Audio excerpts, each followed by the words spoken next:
राहुल सोलापूरकरला पुणे पालिकेच्या सांस्कृतिक धोरण समितीमधून काढून टाकावं, सोलापूरकरला समितीमध्ये घेणाऱ्यांना बरखास्त करावं, सचिन खरात यांची मागणी.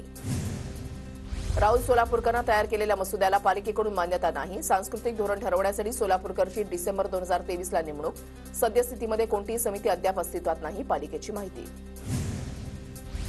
पुणे शहरासाठी महापालिकेचं सांस्कृतिक धोरण तज्ज्ञ सल्लागारपदी राहुल सोलापूरकरची नियुक्ती. आता आपल्याला कळलंच असेल की सोलापूरकर जे बोलतो ते कुणाच्या इशाऱ्यावर बोलतो आणि त्याला राजाश्रय कुणाचा आहे. जितेंद्र आव्हाड यांचं ट्विट. स्वारगेट बस स्थानक अत्याचार प्रकरणामधील आरोपी दत्तात्रय गाडेची डीएनए चाचणी करण्यात येणार. गाडेची ससून रुग्णालयामध्ये लैंगिक क्षमता चाचणी करण्यात आली. शनिवारी पोलिसांनी दत्तात्रय गाडेचा जबाब नोंदवला.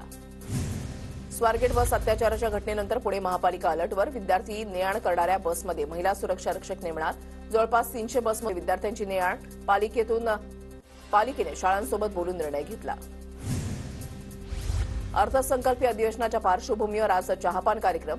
संध्याकाळी राज्य मंत्रिमंडळाची सह्याद्रीवर बैठक. विधान भवनामध्ये अर्थसंकल्पीय अधिवेशनाच्या तयारीची लगबग. 3 मार्चपासून अर्थसंकल्पीय अधिवेशन. नव्या मंत्र्यांचं दालन सुशोभीकरण, रंगरंगोटीचं काम अंतिम टप्प्यात. महाविकास आघाडीची आज सकाळी 11:30 वाजता बैठक. अंबादास दानवेंच्या निवासस्थानी बैठक होणार. बैठकीला आमदार उपस्थित राहणार.